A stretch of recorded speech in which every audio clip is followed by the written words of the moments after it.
Ich hoffe, euch geht's gut und ihr kommt gut durch die Hitzewelle, falls ihr auch gerade davon betroffen seid. Also, ich habe eine Story für euch. Ich habe kurz nach meinem Geburtstag Freunde besucht und die haben dann spontan für mich gesungen. Mit einer Kerze, die sie halt gerade da hatten. Und es war eine 8. So far, so random. Worum es aber eigentlich geht, ist, dass ich kurz danach mit einer Freundin zusammen in Köln spazieren war. Und zwar zum ersten Mal in dem Park, an dem ich vor genau 8 Jahren, wie mir dann aufgefallen ist, mal gewohnt habe. Und in dem ich auch seitdem nicht mehr war. Also auch bei meinen Besuchen in Köln. Für die, die das nicht wissen, ich bin ja 2020 nach Ghana gezogen und dann nach einem Jahr nach Portugal und im selben Jahr dann nach Kenia und war dann halt immer zu Besuch in Köln. Und dann jedes Mal auch überall gefühlt unterwegs in der Stadt, außer in dieser Gegend oder in diesem Park, obwohl das früher echt mein Lieblingsort war. Das allein hat mir eigentlich schon gereicht, um mich so auf was aufmerksam zu machen. Dann habe ich aber auch noch vor ein paar Tagen super random hier in einer Schublade genauso eine Kerze gefunden und auch eine 8. Ich glaube, das war jetzt genau die richtige Zeit für mich, an diesem Ort zu sein. Und was ich davon mitgenommen habe, das habe ich an dem Tag aufgeschrieben. Davon lese ich euch jetzt einfach mal ein bisschen von vor. Zum ersten Mal bin ich wieder hier. Hier habe ich mehr als 100 Videos gemacht, die ersten 100.000 Abonnenten gefeiert. Hier wurde ich nachts von meinen Ideen wach. Ich lag gestern Abend im Bett, es war super spät, ich war eigentlich kurz davor einzuschlafen. Und dann, wie das so oft ist, kam mir plötzlich eine Idee. Und konnte mich kaum davon abhalten, ohne Pause dran zu arbeiten. Ich hätte nie gedacht, dass ich genau jetzt den Baum wiedersehen würde, unter den ich mich so oft gesetzt habe, um in mich zu gehen. Auf der Wiese spazieren, auf der ich mein Aloe Vera Video gefilmt habe. Durch den Wald laufen, in dem ich Holunderblüten und Brennnesseln gepflückt habe. Die riechen ganz blumig süß. Auf der Wiese stehen, auf der ich saß, als ich mich entschieden habe, mein Studium zu beenden und Vollzeit selbstständig zu sein. Vor dem Haus stehen, in dem ich mein Leinsamengel-Rezept rausgebracht habe. Selbstgemachten Leave-In-Conditioner. Hier bekam ich die Einladung zum Interview bei Cosmo. Und dabei legt Joanna großen Wert auf einen natürlichen Lebensstil. In ihrem Blog, auf Instagram und YouTube zeigt sie vor allem, wie man Bio-, Pflege- und Kosmetikprodukte selber machen kann. Und zum Job für Funk, von meinem Vision Board in meine Hände. Wie viel davon wirklich 1:1 wahr geworden ist oder sogar übertroffen wurde. Hier kamen 2 meiner besten Freundinnen in mein Leben. Hier habe ich mir meine Zukunft ausgemalt. Ich möchte irgendwann mal an einem warmen Ort leben, mit einem wunderschönen Permakulturgarten, mit meinem Mann, meinen Kindern. Ich möchte viel reisen. Stunden über Stunden, Tag für Tag, Jahre mit improvisierten Mitteln in den Channel fließen lassen. Ich zeige euch heute ein Rezept, das ich schon lange mit euch teilen wollte. Herzlich willkommen zu einem neuen Video. Trotz aller Odds und Obs. Und ich wusste genau, dass das, woran ich arbeite, größer ist als ich. Wie man seine Locken selber zu Hause schneiden kann. Ich erzähle euch heute, wo ich meine Produkte kaufe.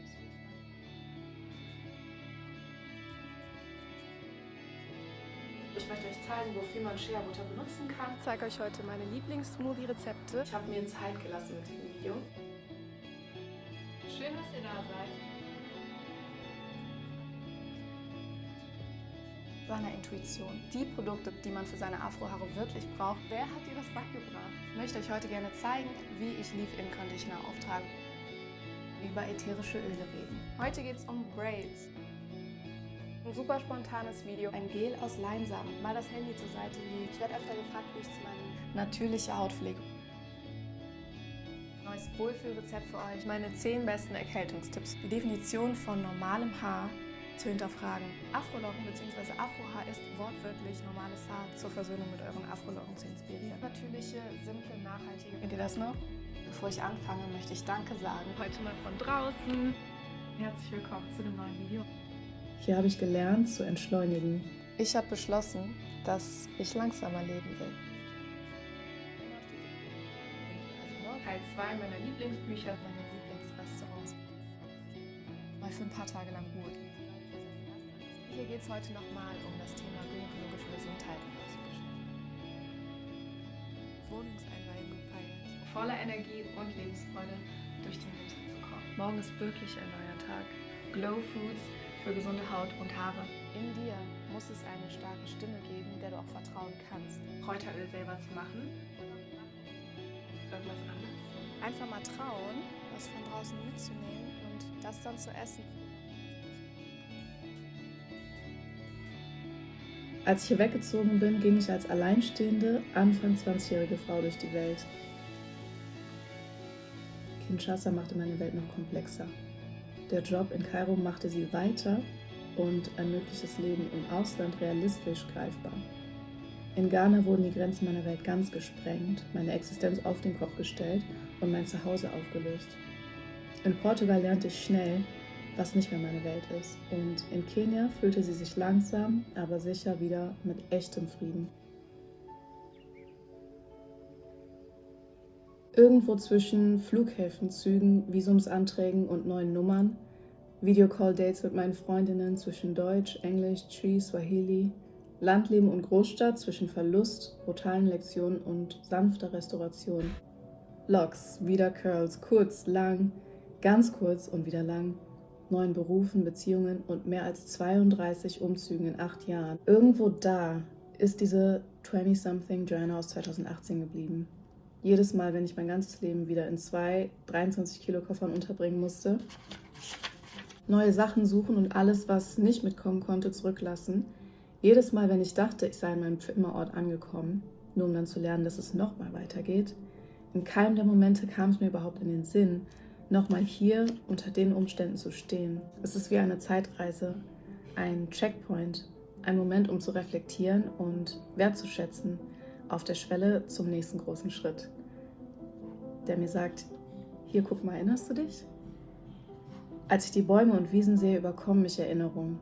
Ich stehe vor der alten Haustür und sie fühlt sich so klein an. Das ganze Haus wirkt klein. Auf der Klingel stehen noch dieselben Namen wie vor 8 Jahren und ich habe schon 2 bekannte Gesichter an der Straßenecke gesehen.